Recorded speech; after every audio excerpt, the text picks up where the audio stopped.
Oxford House helps people that could have maybe wound up in prison, could have wound up on the street still, becoming somewhat of the dregs of society and a burden to society, becoming folks that are employed, that are paying taxes, they're helping out in their communities, paying it forward. We've got two metrics. We are about capacity, so the number of beds and the number of houses, and therefore the number of people we can serve, but the length of stay is a critical success factor.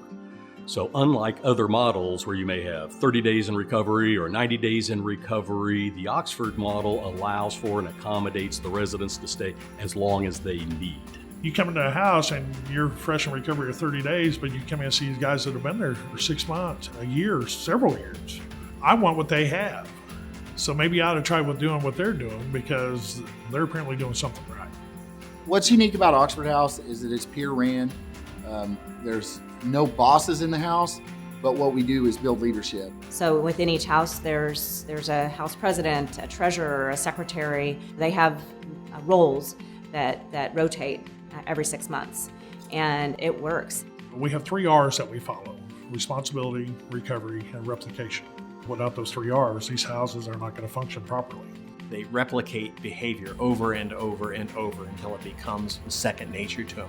So moving into Oxford House, all I wanted was a safe place to live. That was my primary motivation to move into the house. But once I was in the house for a few months, I figured out that there are a lot of things that I'm learning about myself and just about adulthood.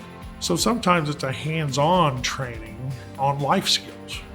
You know, somebody doesn't know how to wash dishes by hand, or they never ran a dishwasher, or never ran a washing machine. Sometimes it's just a matter of accepting somebody in and saying, if you stay clean and sober on your part, and you go to meetings and you have a job and you pay your rent, we can work with you on the rest.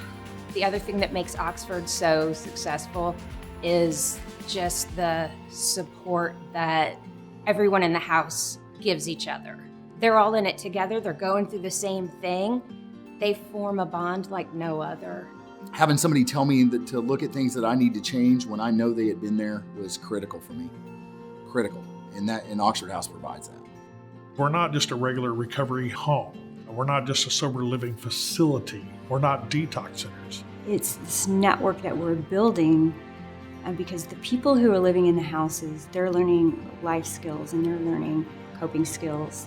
And when they leave the houses, they then become ambassadors and they are passionate. So with each house and each expansion, we're not only offering more beds, we're offering more ambassadors to go out and spread this throughout our community. As I watched people come in, I just felt empowered to share that with them. Like, I have received so many gifts from being in this environment, and it helped me so much in my recovery. I wanted to help you. I want you to experience the grace that I have received, and hopefully you can grab hold of it like I did.